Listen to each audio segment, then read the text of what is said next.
Hello बच्चों, this is lecture number 4 acid base and salt class 10 के लिए। तो आज का टॉपिक जो हमारा है, इससे पहले अगर आपने 1 2 3 वीडियो नहीं देखा है लेक्चर, तो पहले आप उसको देख लो, फिर आप इस पे आओ।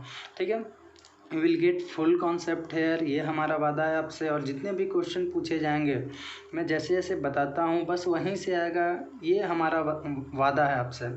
ठीक है, तो चलिए शुरू करते हैं। अगला टॉपिक हमारा है कि जितने भी एसिड्स होते हैं उसमें ऐसा क्या खास बात है कि जिससे हम उसको पहचान सकते हैं कि हाँ ये एसिड है और ये बेस है। आखिर कैसे पहचान सकते हैं? तो फिलहाल हम लोग अभी एसिड का टॉपिक पढ़ रहे हैं, तो यही देख रहे हैं कि जितने भी एसिड्स हम लोगों ने अभी पढ़ा उसमें आखिर कौन सा ऐसा खास बात है। ठीक है, तो देखिए मान लेते हैं कि हमारे पास HCl है। ठीक है, अब ये HCl है, ये कैसे टूटता है? तो H प्लस और Cl माइनस में टूटता है। नेक्स्ट मान लेते हैं कि H2SO4 है, ये कैसे टूटता है? तो H प्लस और SO4 2 माइनस। नेक्स्ट मान लेते हैं कि HNO3 है, ये कैसे टूटता है? तो H प्लस और NO3 माइनस, इस तरह से टूटता है। नेक्स्ट मान लेते हैं कि CH3COOH है, ये कैसे टूटता है? तो ये टूटता है H प्लस और CH3COO माइनस। नेक्स्ट मान लेते हैं कि H2CO3 है, ये कैसे टूटता है? तो H प्लस और CO3 2 माइनस। तो देखो इतने सारे एग्जांपल्स हमने अभी यहाँ पे आपके सामने रखे हैं। इन सभी में आप अगर गौर से देखोगे तो कुछ एक खास बात क्या कॉमन है, हमसे यही पूछ रहा है। तो जितने भी एसिड का एग्जाम्पल हमने यहाँ पे अभी लिया हुआ है उसमें आप क्या देख रहे हो कि सभी में खास क्या है, सब में कॉमन क्या है? तो देखो इसमें भी H प्लस है, इसमें भी H प्लस है, इसमें भी H प्लस है, इसमें भी H प्लस है, इसमें भी H प्लस है। तो इससे हम लोगों को यह पता चलता है कि जितना भी एसिड है उसमें एक खास चीज़ है, और वो क्या है? H प्लस जो आयन है वो कॉमन है। यानी ऑल एसिड्स में कॉमन क्या होता है? तो H प्लस आयन कॉमन होता है। ठीक है, तो यहाँ से एक लाइन हम लोग लिख सकते हैं कि जितने भी एसिड होते हैं ऑल एसिड्स प्रोड्यूस करता है क्या? H plus ions in its aqueous solution. ठीक है, यानी अपने एक्वस सॉल्यूशन में, इट मीन्स जब हम लोग उसको पानी में डालते हैं तब हम लोग क्या देखते हैं कि जितने भी एसिड्स है उसमें क्या कॉमन आ रहा है? तो उसमें कॉमन आ रहा है H प्लस आयन। ठीक है, तो ये हम लोगों को यहाँ पे पढ़ना था कि ऑल द एसिड्स सब क्या कॉमन होता है? H प्लस आयन कॉमन होता है। ठीक है, अगला टॉपिक हमारा जो इसमें आता है वो है कि what is the role of water in acidic character of acid. तो next heading is role of water in acidic character of acids. ठीक है, क्या पानी का योगदान है, क्या पानी का रोल है एसिडिक कैरेक्टर एसिड का होने में? यानी अगर एसिड्स एसिडिक कैरेक्टर शो कर रहा है तो उसमें पानी का क्या रोल है, ये हमसे पूछा जा रहा है। तो देखो बहुत ही सिंपल सा है ये भी टॉपिक, हम लोग इसको पढ़ने की कोशिश करते हैं। तो इतना भी हम लोगों ने ऊपर के टॉपिक से देख लिया कि जितने भी जो एसिड्स होते हैं वो डिज़ोल्व करता है पानी में और क्या देता है? H प्लस आयन देता है। ठीक है, तो रोल पानी का यही है यहाँ पे कि जब पानी में वो डिजॉल्व करता है तभी वो H प्लस आयन को रिलीज करता है, यानी H प्लस आयन को प्रोड्यूस करता है या गिव करता है। यानी सिंपली कह सकते हैं कि acids dissolve in water to give H plus ion and do not dissolve in any other liquid to give H plus ion। It means कि सिर्फ पानी में वो H प्लस आयन देता है और किसी में H प्लस आयन नहीं देता है। तो यही बोला गया है कि पानी का रोल क्या है? तो पानी का रोल यही है कि जब हम लोग एसिड को पानी में डालते हैं तब वो H प्लस आयन देता है, और H प्लस आयन देता है, और बाकी किसी भी लिक्विड में हम लोग डाल दो, ग्लूकोज में डाल दो, अल्कोहल में डाल दो, उसमें कभी भी H प्लस आयन को वो नहीं देता है। ठीक है, तो एक लाइन मैं पहले यहाँ पे लिख देना चाहूँगा, फिर इसको एक एक्सपेरिमेंट से हम लोग समझेंगे। ठीक है, तो क्या लिख सकते हैं कि acids dissolve in water to give H plus ions and do not dissolve in any other liquid any other liquid to give H plus ions. ठीक है, जैसे कि अदर लिक्विड्स में एक दो एग्जांपल लिख लो, अल्कोहल हो गया, ग्लूकोज हो गया, ETC। ठीक है, तो ये हम लोगों ने देखा कि पानी का क्या रोल है। तो पानी का क्या रोल है कैसे याद रखोगे कि जब पानी में हम लोग एसिड को डालते हैं, ठीक है, तभी वो क्या होता है, यानी एसिड को जब हम लोग पानी में डालते हैं तभी वो H प्लस आयन को देता है, बाकी किसी में भी H प्लस आयन को नहीं देता है। अब इसको एक एक्सपेरिमेंट से समझते हैं। आप इतना को पहले छाप लीजिए अच्छे तरीके से अपने नोट्स में, बेहतर नोट्स तैयार हो जाएगा आपका। मैं इसको हटा रहा हूँ। ठीक है, तो next one is experiment to demonstrate it, to prove it, कि हाँ ऐसा ही कुछ होता है। ठीक है, अब इस एक्सपेरिमेंट को करने के लिए हम लोग करते क्या हैं, तो देखो इस एक्सपेरिमेंट को करने के लिए सिंपली आप ऐसा कर सकते हो कि एक इस तरह से ले लो, इसमें एक मान लेते हैं कि बैटरी लगा दिए ऐसा, और आगे में मान लेते हैं कि बल्ब लगा दिए। ठीक है, इस तरह से। ठीक है, एक स्विच वगैरह भी चाहो तो लगा सकते हो। अब देखो यहाँ पे एक हम लोग कंटेनर ले लेते हैं। ठीक है, यहाँ पे हमने एक कंटेनर ले लिया। अब देखो इस कंटेनर में हम लोग करेंगे क्या, तो इस कंटेनर में लेट अस सपोज हम लोगों ने पहले डाल दिया है किस चीज़ को, इसमें थोड़ा बहुत वाटर है ये मान करके चलो। अब इसमें हम लोग डाल दिए हैं, ये प्योर वाटर है, प्योर वाटर कंडक्टर नहीं होता है, ध्यान में रखिएगा, पहले से ये प्योर वाटर था।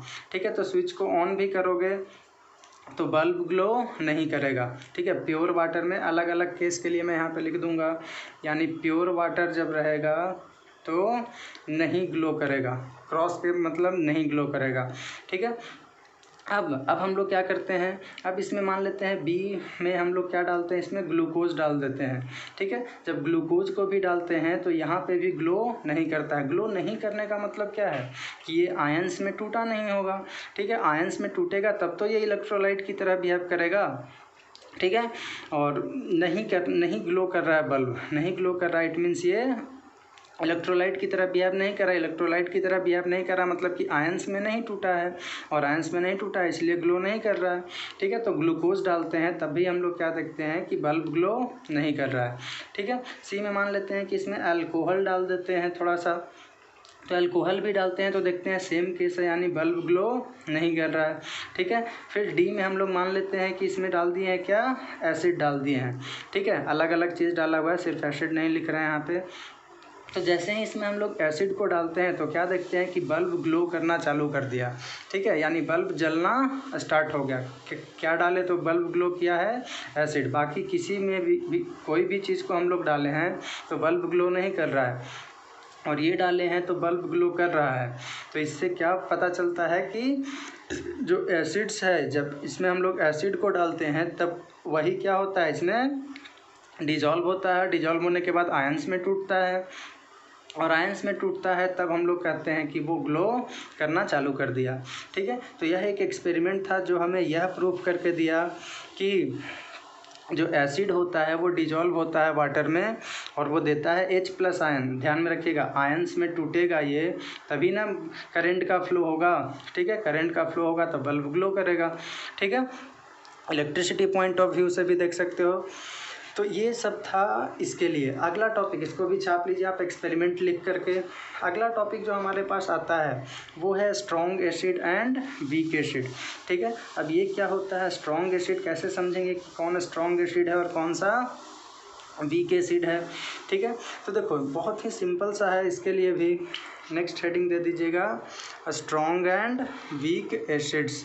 ठीक है, स्ट्रॉन्ग एंड वीक एसिड। तो सिंपल सा अगर डेफिनेशन बोला जाए स्ट्रॉन्ग एसिड के लिए तो क्या बोला जाता है कि वैसा एसिड जो पूरी तरह से टूट जाए उसको स्ट्रॉन्ग एसिड, और जो पूरी तरह से नहीं टूटे आयंस में उसको हम लोग क्या बोलते हैं, वीक एसिड। यानी क्या बोला जाएगा डेफिनेशन में, इसको भी मैं एक्सपेरिमेंट से भी समझाऊंगा। तो दोज एसिड्स विच डिज़ोल्व या split completely when dissolved in water. ठीक है, यानी वैसा एसिड जो डिसोसिएट, डिज़ोल्व बोल दिए थे, दोज एसिड्स विच डिसोसिएट्स या स्प्लिट कर जाता है, टूट जाता है completely when dissolve in water, यानी वैसा एसिड जो आयंस में पूरी तरह से टूट जाता है कब, जब हम लोग उसको पानी में डालते हैं, डिज़ोल्व करते हैं तब, तो उसको हम लोग स्ट्रॉन्ग एसिड बोलते हैं। और अगर वो पूरी तरह से नहीं टूटा तब हम लोग उसको क्या बोलते हैं, वीक एसिड बोलते हैं, यानी कमज़ोर एसिड है वो। ठीक है, अब ये पूरा टूटना पूरा ना टूटना ये क्या है, थोड़ा सा इसको हम लोग एक्सपेरिमेंट वे में देखते हैं, तब हम लोगों को ज़्यादा क्लियरेंस मिलेगा माइंड में। जैसे मान लेते हैं कि उसी तरह का एक ले लिए हैं, जैसा सेटअप अभी हम लोगों ने लिया हुआ था। ठीक है, एक बैटरी लगा दिए और यहाँ पे एक बल्ब वगैरह चाहो तो लगा दो, और ये इस तरह से स्विच भी चाहो तो लगा दो। ठीक है, और यहाँ पे हम लोगों ने इस तरह से एक कंटेनर बना लिया है। ठीक है, एक और ऐसा ही सेटअप बना लेते हैं ताकि दोनों चीज़ को अलग अलग समझने में थोड़ा और मज़ा आ जाए। ये इस तरह से हमने एक और सेटअप ले लिया। ठीक है, ये दिस इज़ द सेटअप। ठीक है, अब क्या करते हैं, इसमें पानी मान लेते हैं पहले से है या एक्वस है, थोड़ा बहुत रह सकता है, उसमें कोई परेशानी नहीं है। ठीक है, एक्वस सॉल्यूशन रहेगा एसिड का जो भी रहेगा। अब मान लेते हैं कि इस एसिड में इसमें हम लोग डाल दिए हैं कोई सा भी HCl डाल दिए हैं, या H2SO4 डाल दिए हैं, या HNO3 डाल दिए हैं। इनमें से कोई भी एक एसिड इसमें डाला गया है। ठीक है, ध्यान रखिएगा क्या क्या डाला गया है, HCl है, H2SO4 है, या HNO3 है। और इसमें हम लोग क्या डाल देते हैं, तो मान लेते हैं कि CH3COOH है। ठीक है, ऐसा डाला हुआ है। या मान लेते हैं कोई और एसिड है, C3H6O3 है, ये डाल दिए हैं। या मान लेते हैं कि C4H6O5 है। तो इस तरह से कुछ एसिड्स इसमें हम लोग डाले हैं। ठीक है, अब देखो पूरी तरह से टूटना और पूरी तरह से नहीं टूटना, इसका मतलब हम लोग समझने की कोशिश कर रहे हैं। तो देखो इसका मतलब यह है कि जैसे मान लेते हैं कि HCl का अगर लेटेस्ट सपोज कि 100 मान करके चलो, ठीक है, कि 100 मॉलिक्यूल्स हम लोग इसमें डाले हैं। देखो अब 100 मॉलिक्यूल्स जब हम लोग इसमें डाले हैं तो 100 मॉलिक्यूल्स में क्या होगा, HCl टूटता है H+ और Cl- में। तो अगर H+ का भी 100 आयंस हो जाए, ठीक है, और Cl का भी 100 आयंस में टूट जाए, 100 मॉलिक्यूल्स HCl का डाले थे, उसमें से क्या देख रहे हैं हम लोग कि H+ का भी 100 आयंस मिला है और Cl- का भी कितना 100 आयंस मिला है। मतलब कि पूरा का पूरा जितना HCl का मॉलिक्यूल था, जो भी हाइड्रोक्लोरिक एसिड था, वो पूरी तरह से टूट गया, 100 का 100 टूट गया है। ठीक है, ये कहने का मतलब था स्ट्रॉन्ग एसिड में हम लोग जो अभी ऊपर में पढ़ रहे थे, यानी those acid which split up completely into ions, जो पूरी तरह से अपने आयंस में टूट जाए। 100 मॉलिक्यूल लिए थे तो 100 मॉलिक्यूल अगर उसका टूट गया तब हम लोग उसको स्ट्रॉन्ग एसिड बोलते हैं। और अगर मान लेते हैं कि पूरी तरह से नहीं टूटा, ऐसे मान लेते हैं कि इसमें CH3COOH डाले हैं। ठीक है, तो इसमें मान लेते हैं कि H+ का लेटर सपोज 7-10 ऐसे ही कुछ आयंस मान लेते हैं कि 7 आयंस में टूटा है, सिर्फ 7 आयंस टूटा है, बाकी नहीं टूटा, यानी पूरी तरह से नहीं टूटा। उसी तरह से मान लेते हैं CH3COO- जो था उसका भी 7 आयन है। ठीक है, तो इसमें क्या देख रहे हैं, इसमें 100 का 100 टूट गया, तो इसको क्या बोलेंगे हम लोग, स्ट्रॉन्ग एसिड। और जो पूरी तरह से नहीं टूटा, यानी उसका 7, 10, 8, 5 इस तरह से आयन सिर्फ टूटता है, बाकी आयंस वैसे ही रह जाता है। ठीक है, तो ऐसे को हम लोग बोलते हैं क्या, वीक एसिड। क्या बात आपको समझ में आ गया, बिल्कुल क्लियर हो गया कि स्ट्रॉन्ग एसिड किसको बोलते हैं, वीक एसिड किसको बोलते हैं, जो पूरी तरह से टूट जाए। 100 मॉलिक्यूल लिए थे, 100 टूट गया तो स्ट्रॉन्ग एसिड। 100 मॉलिक्यूल लिए थे और उसमें से टूटा सिर्फ और सिर्फ कितना, 7 टूटा है। ठीक है, ये कोई एग्जैक्ट नंबर हम नहीं बता रहे हैं, इसमें भी मान लेते हैं 100 है तो 100 नहीं, 98, 99 ऐसे टूट जाएगा। ठीक है, या 100 का 100 टूट जाएगा, मान करके चलो 98, 99 भी है तो 100 मान करके चलो। ठीक है, तो 100 का 100 अगर कम्प्लीटली बोल रहा है तो कम्प्लीटली डेफिनेशन में लिखा जाता है, इसीलिए हमने यहाँ पे 100 लिख दिया है। ठीक है, कि 100 का 100 टूट गया और इसमें पूरी तरह से नहीं टूटा, तो इसीलिए इसको क्या बोलते हैं हम लोग, वीक एसिड, और इसको क्या बोलते हैं हम लोग, strong acid.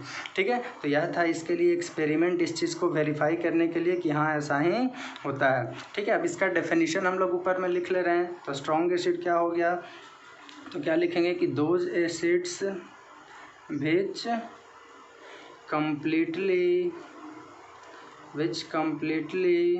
splits into ions which completely splits into ions when dissolved in water।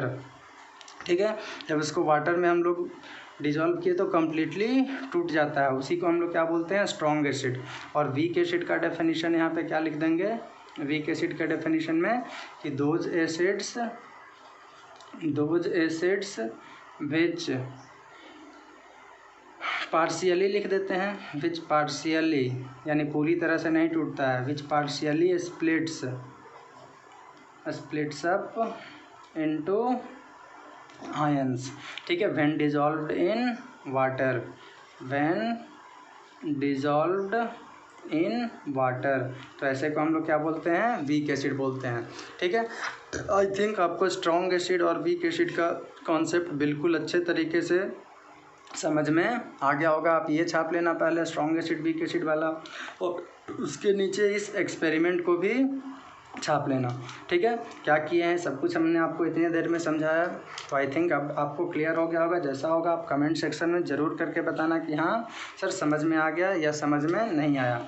ये किसके लिए था, स्ट्रॉन्ग एसिड के लिए, और ये किसके लिए है, वीक एसिड के लिए है।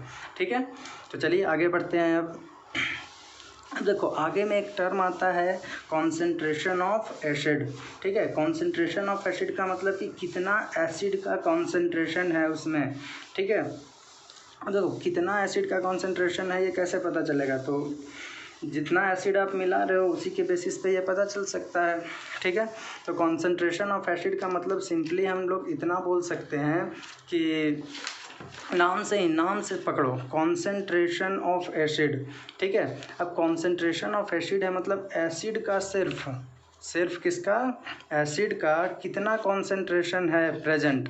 ठीक है, किसी भी एक्वस सॉल्यूशन में।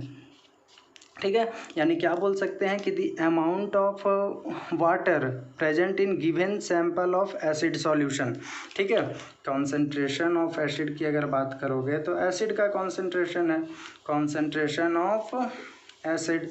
ठीक है, यानी जैसे मान लेते हैं कि 100 ग्राम अगर पूरा सॉल्यूशन है तो 100 ग्राम सॉल्यूशन में कितना पानी है और कितना एसिड है। ठीक है, तो उसी चीज़ को हम लोग बोलते हैं क्या, कॉन्सेंट्रेशन ऑफ एसिड। ठीक है, यानी क्या लिख सकते हैं कि इट मीन्स, यानी concentration of acid means the amount of water present in the given sample of acid solution in water। ठीक है, क्या बोल रहा है कि कितना वाटर प्रेजेंट है, कोई भी एसिड का सैंपल दिया हुआ है, जैसे मान लेते हैं कि यार इसमें कुछ एसिड का, ये इस तरह से ले लिए, इसमें ये एसिड हम लोगों को दिया हुआ है, ये क्या है, एसिड का सैंपल है। अब इस एसिड के सैंपल में कितना पानी मिला हुआ है। ठीक है, इस चीज़ को हम लोग क्या किस चीज़ से बोलते हैं, concentration of acid.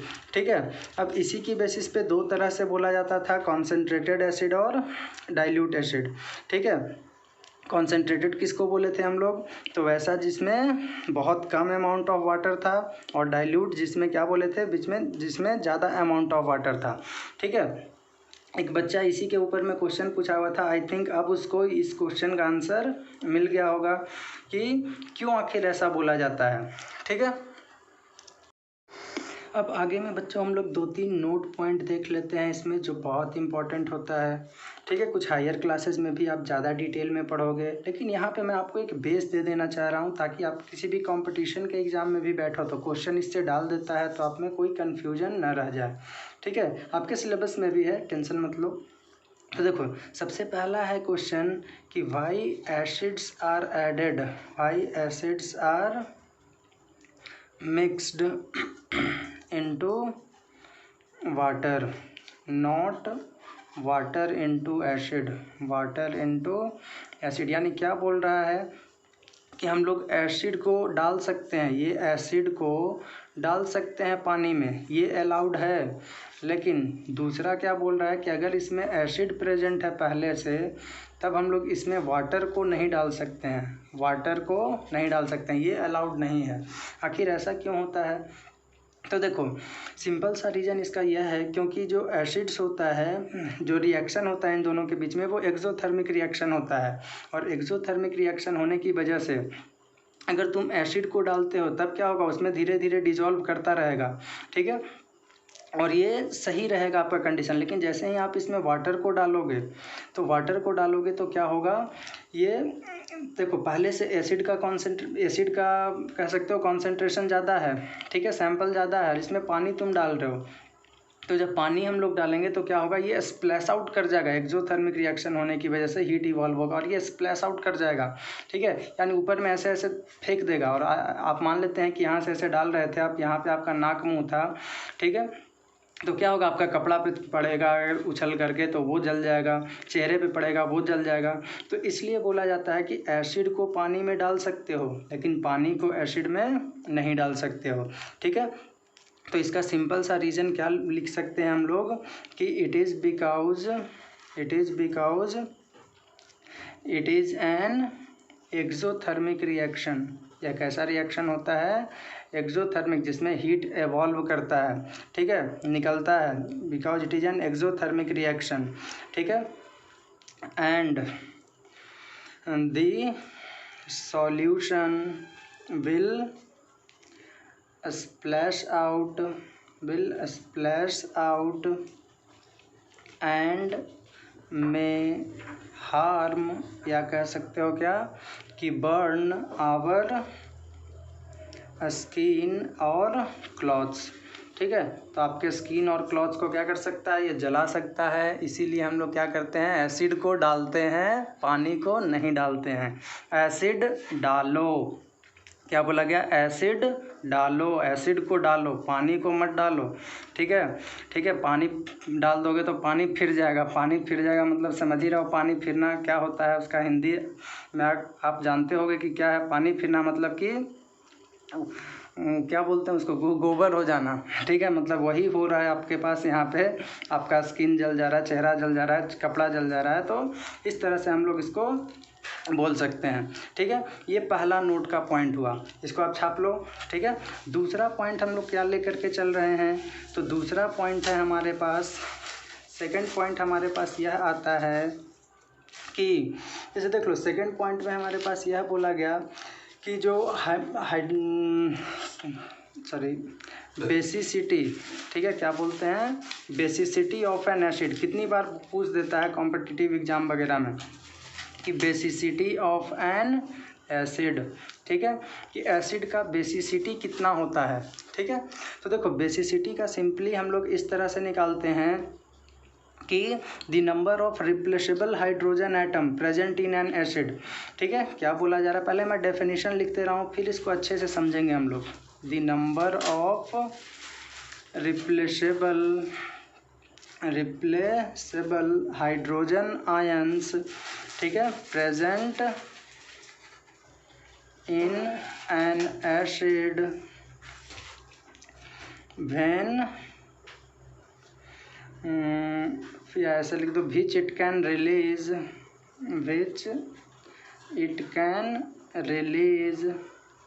When dissolved in water, यानी सिंपली क्या बोल रहा है कि जब हम लोग एसिड को पानी में मिलाते हैं, ठीक है, तो जब एसिड को पानी में मिलाते हैं तो हम लोग क्या देख रहे थे अभी, स्ट्रॉन्ग एसिड और वीक एसिड के कॉन्सेप्ट में हम लोगों ने देखा था कि क्या होता है, हाइड्रोजन आयंस वहाँ से निकलता है। तो वही बोल रहा है कि कितना रिप्लेसेबल हाइड्रोजन एटम, यानी कितना हाइड्रोजन एटम्स निकल रहा है, ठीक है, उसी को हम लोग क्या बोलते हैं, बेसिसिटी। यानी क्या बोला जा रहा है कि अगर एसिड है, ठीक है, इसको हम लोग किस चीज़ में मिला रहे हैं, पानी में, तो यहाँ पे क्या बोल रहा है कि कुछ H+ आयन निकलेगा, ठीक है। अब मान लेते हैं कि यहाँ पे NH+ आयन निकला, तो इसका सिंपली बेसिसिटी हम लोग कितना बोल देंगे कि N है, ठीक है। बस इसी बात को बोल रहा है कि एसिड को जब हम लोग डिजॉल्व करते हैं पानी में तो कितना हाइड्रोजन आयन H+ आयन, कितना H+ आयन को वो रिलीज करता है, कितना H+ आयन वहाँ से निकलता है, ठीक है, उसी को हम लोग क्या बोलते हैं, बेसिसिटी, ठीक है। अब देखो इसी की बेसिस पे इसको 2-3 तरह से समझा जा सकता है, ठीक है। यानी हाइड्रोजन एटम को क्लासीफाई हम लोग इस तरह से करते हैं, तो क्या लिखेंगे कि on the basis of number of hydrogen ions, hydrogen atoms भी बोल सकते हो, atoms acid are classified as, acid are classified as. देखो कभी एक हाइड्रोजन एटम निकल सकता है, कभी आयंस निकल सकता है, कभी 2 हाइड्रोजन आयंस निकल सकता है, कभी 3 हाइड्रोजन आयंस निकल सकता है। तो उसी की बेसिस पे इसको 3 तरह से समझा जाता है। एक को बोलते हैं मोनो बेसिक, मोनो का मतलब क्या होता है 1, यानी जिसमें कितना H प्लस आयन निकलेगा, सिर्फ एक H प्लस आयन निकलेगा, तो वैसे को हम लोग क्या बोलेंगे मोनो बेसिक बोलते हैं। जैसे एक एग्जांपल ले लेते हैं, मान लेते हैं कि HCl है, ठीक है, इसको हम लोगों ने डिज़ोल्व किया करा है पानी में, तो क्या होगा H प्लस होगा और Cl माइनस होगा। तो क्या देख रहे हैं कि एक मॉलिक्यूल हम लोग लिए थे किसका, HCl का, तो अगर एक मॉलिक्यूल HCl का लिए हैं तो इसमें नंबर ऑफ हाइड्रोजन एटम्स भी कितना निकला है, एक निकलेगा। तो वैसे को हम लोग क्या बोलते हैं, मोनो बेसिक बोलते हैं, ठीक है।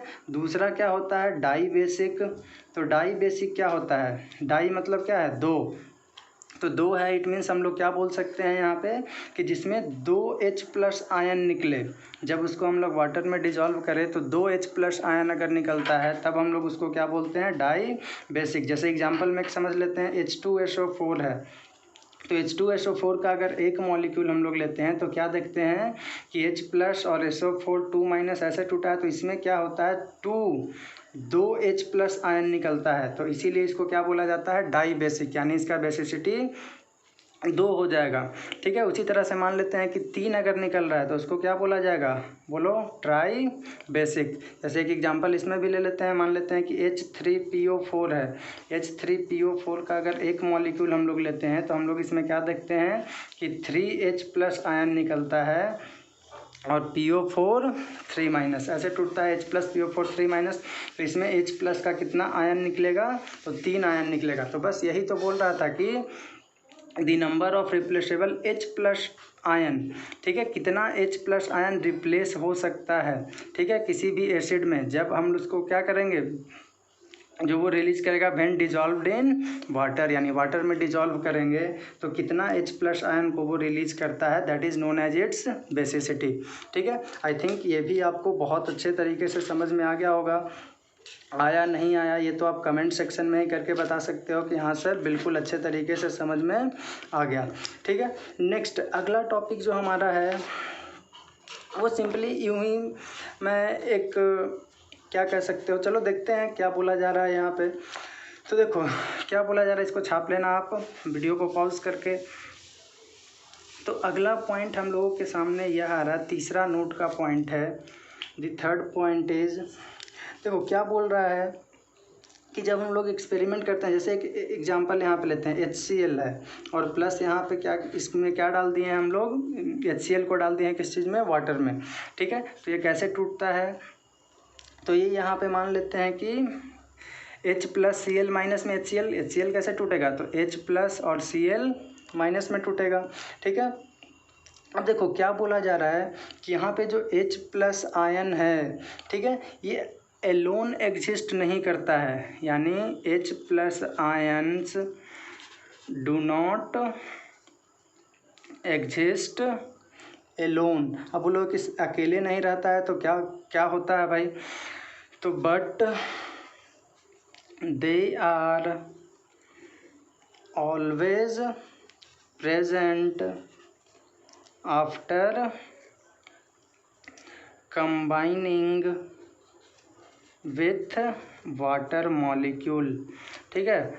मतलब क्या बोलना चाह रहा है अभी आपको समझ में आ जाएगा जब हम आपको यहाँ पे अच्छे तरीके से क्लियर करेंगे।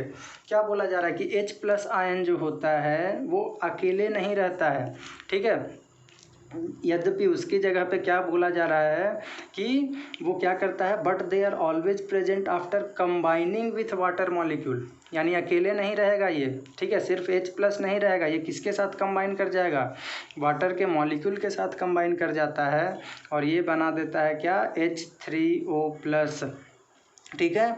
और इसको क्या बोलते हैं हम लोग, हाइड्रोनियम आयन, क्या बोला जाता है, हाइड्रोनियम आयंस बोलते हैं, ठीक है।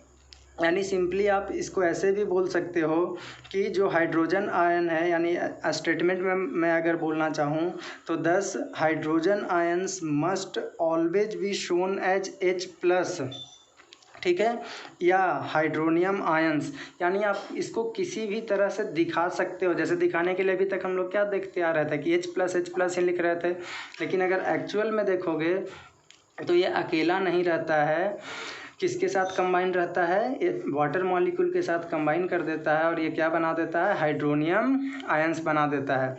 तो लिखने में हम लोग लिख देते हैं कि H+, लेकिन एक्चुअली में वो क्या रहता है, H3O+, यानी हाइड्रोनियम आयंस लिखते हैं।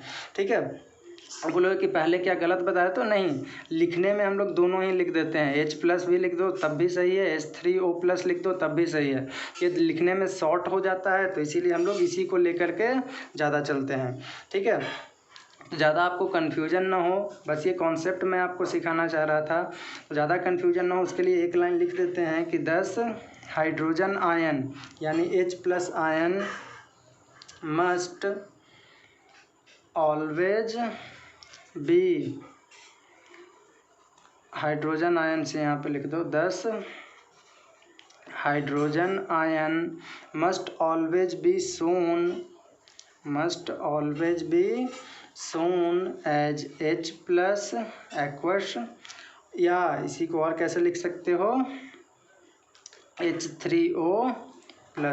ठीक है, दोनों ही के फॉर्म में लिखा जाता है, लेकिन हम लोग ज़्यादातर किसको लेकर के चलते हैं, H+ को लेकर के चलते हैं। ठीक है, लेकिन एक्चुअल में वो H+ क्या है वो आपको पता रहना चाहिए कि ये अकेला नहीं रहता है, ये किसके साथ कंबाइन हो जाता है, वाटर मॉलिक्यूल के साथ कंबाइन हो जाता है, और वाटर मॉलिक्यूल के साथ कंबाइन करने के बाद ये क्या बना देता है, हाइड्रोनियम आयंस का फॉर्मेशन करता है। ठीक है, आई थिंक इतना आपको बिल्कुल अच्छे तरीके से समझ में आ गया होगा। अब देखो आगे में हम लोग कुछ यूजेस देख लेते हैं एसिड का।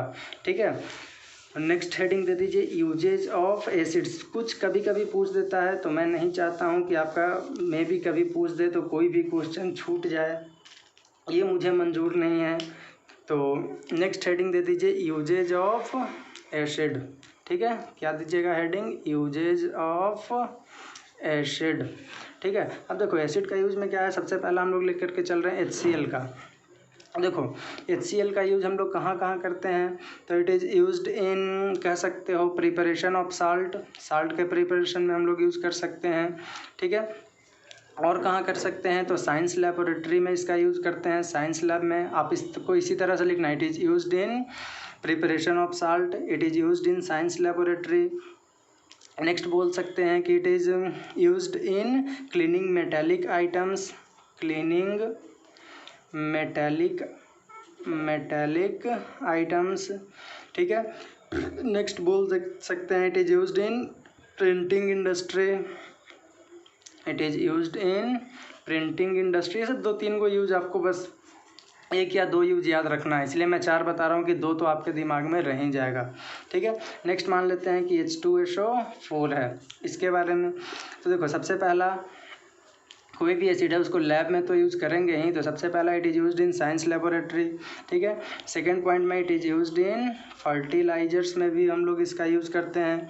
Next it is used in chemicals, chemical में हम लोग इसका यूज़ करते हैं। It is used in dyes, dyes में इसका यूज़ करते हैं। It is used in plastics. ठीक है, it is used in detergents, it is used in car batteries. तो यह सब आप इसमें 1-2 कोई भी ध्यान में रखोगे, ज़्यादा का ज़रूरत नहीं है। ठीक है, नेक्स्ट तीसरा में हम लोग लेकर के चल रहे हैं किसको, HNO3 को, नाइट्रिक एसिड का। तो इसको भी हम लोग यूज़ करते हैं कहाँ, फर्टिलाइजर्स में। ठीक है, एक तो लैब में आप बिल्कुल कॉमन है कि लैब में भी हम लोग इसका यूज़ करते हैं। Next it is used in dyes. Next बोल सकते हो कि it is used in plastics. ठीक है, next it is used in explosives. ठीक है, तो यह सब इसका भी यूज आप 1-2 कोई भी 2-3 याद रखना काफ़ी है। नेक्स्ट मान लेते हैं कि एक और आया था कौन सा, CH3COOH।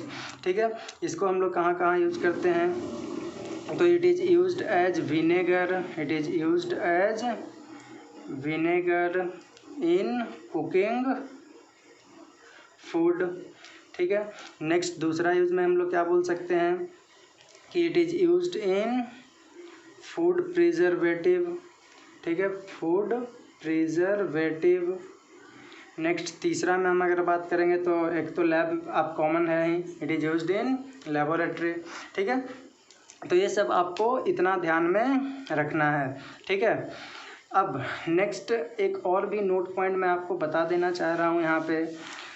देखो क्या है वो नोट पॉइंट कि जो लिक्विड फॉर्म होता है स्ट्रॉन्ग एसिड को मिलने के बाद पानी में, उसको हम लोग स्ट्रॉन्ग इलेक्ट्रोलाइट बोलते हैं। और दूसरा कि अगर वीक एसिड मिला है तब हम लोग उसको क्या बोलते हैं, वीक इलेक्ट्रोलाइट बोलते हैं, ठीक है। यानी नोट उधर में भी लिख सकते हो इसको, क्या बोला गया कि अगर स्ट्रॉन्ग एसिड को हम लोग मिक्स किए हैं किसके साथ, वाटर के साथ, ठीक है, तब हम लोग क्या बोलेंगे इसको, इससे जो बनेगा सॉल्यूशन वो कैसा इलेक्ट्रोलाइट होगा, इलेक्ट्रिसिटी को तो कंडक्ट करेगा, यानी इलेक्ट्रोलाइट है तो वो कैसा इलेक्ट्रोलाइट रहेगा, स्ट्रॉन्ग इलेक्ट्रोलाइट रहेगा।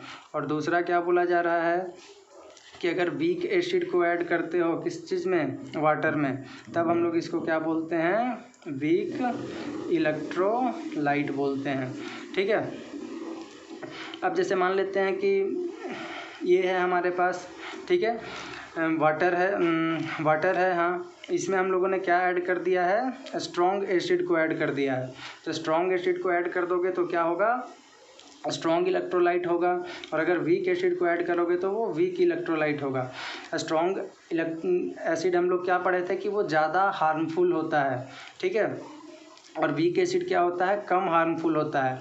अब देखो स्ट्रॉन्ग एसिड और वीक एसिड कैसे पता चल रहा था, तो कंसंट्रेशन से, यानी कोई भी सैंपल अगर है हमारे पास तो उस सैंपल में कितना वाटर का कंसंट्रेशन है उसके बेसिस पे। तो अगर कॉन्सेंट्रेटेड एसिड बोला जा रहा है तो कॉन्सेंट्रेटेड एसिड कहने का मतलब ही क्या था, यही क्वेश्चन एक बच्चा कमेंट सेक्शन में पूछा हुआ है कि अगर क्या बोला गया कि कॉन्सेंट्रेटेड एसिड है उसमें, तो ये सिंपल सी बात है कि उसमें क्या है, कम मात्रा में वाटर प्रेजेंट है। तो कम मात्रा में प्रेजेंट है तो वो इट मीन्स हम लोग कह सकते हैं कि क्या है, ज़्यादा हार्मफुल होगा वो, ठीक है। और दूसरा हम लोग क्या बोल रहे हैं कि अगर वीक एसिड है, ठीक है, एक और भी बात मैं यहाँ पे आपको बताना चाह रहा था, ये कि तीसरा पॉइंट में आप उसको समझ लो। जैसे मान लेते हैं कि जो इसमें कॉन्सेंट्रेशन हम लोग जो एसिड मिला रहे हैं उसमें वाटर का कॉन्सेंट्रेशन मान लेते हैं ज़्यादा है, जैसे ये समझाना चाह रहे हैं हम, ठीक है, ये इसमें वाटर का कॉन्सेंट्रेशन बहुत ज़्यादा है, ठीक है। और इसमें मान लेते हैं कि तुम एसिड जो मिला हो बस 1-2 बूंद 2 ड्रॉप मिला करके छोड़ दिए हो, ठीक है। और दूसरा इधर में है वो मान लेते हैं कि ये वाटर का कॉन्सेंट्रेशन इसमें बहुत ही कम था, ठीक है। और इसमें जो एसिड हम लोग मिलाए हैं वो वीक एसिड मिलाए हैं, ठीक है। अगर वीक एसिड मिलाओगे तो अब यह पूछा जाएगा कि दोनों में ज़्यादा हार्मफुल कौन होगा, तो दोनों में ज़्यादा हार्मफुल इस समय यह होगा जिसमें वीक एसिड मिलाया हो। क्यों, क्योंकि देखो इसमें इतना ज़्यादा तुमने कॉन्सेंट्रेशन कर दिया पानी का कि ये बिल्कुल इसका इफ़ेक्ट जो है, हार्मफुलनेस इफ़ेक्ट जो है वो ख़त्म हो गया, ठीक है, ना के बराबर है, बस ये इलेक्ट्रिसिटी को कंडक्ट कर सकता है। और वही दूसरा हम क्या बोल रहे हैं कि इसमें 2-4 बूंद पानी ही है और बाकी पूरा का पूरा क्या है, एसिड है, ठीक है। तो ये क्या करेगा, ज़्यादा हार्म करेगा, इस सिचुएशन में ये ज़्यादा हार्मफुल होता है, ठीक है। तो हार्मफुल और लेस हार्मफुल, मोर हार्मफुल का कॉन्सेप्ट आपको शायद अब यहाँ से बिल्कुल अच्छे तरीके से क्लियर हो गया होगा, ठीक है। एक और फोर्थ पॉइंट पे हम लोग क्या बोल रहे हैं कि देखो जो सल्फ्यूरिक एसिड होता है H2SO4, इसको बोलते हैं किंग ऑफ एसिड को, किंग ऑफ एसिड। क्यों, क्योंकि ये सबसे ज़्यादा यूज होने वाला एसिड है, ठीक है। यानी H2SO4 is called king of acid, ठीक है। क्यों बोलते हैं भाई, because it is used mostly, यानी सबसे ज़्यादा इसी का यूज होता है, इसीलिए हम लोग क्या बोलते हैं इसको, किंग ऑफ एसिड बोलते हैं, यानी एसिड का राजा, ठीक है। जैसे आम फलों का राजा है तो H2SO4 एसिड का राजा है, ठीक है, इसी तरह से। तो आज के लिए मैं इतना ही रहने दे रहा हूँ। अगले क्लास में हम लोग शुरू करेंगे किस चीज़ को, बेस के बारे में। कैसा लगा आपको लेक्चर, ये ज़रूर कमेंट सेक्शन में बताइए, अपने दोस्तों तक शेयर करिए। अगर आपने इस चैनल को सब्सक्राइब नहीं किया है तो सब्सक्राइब कर लीजिए और प्रॉपर नोट्स बनाइएगा सभी चीज़ों का, जितना भी मैं बोल रहा हूँ प्रॉपर नोट्स होना चाहिए, ठीक है। तो आज के लिए इतना ही, धन्यवाद, जय हिंद।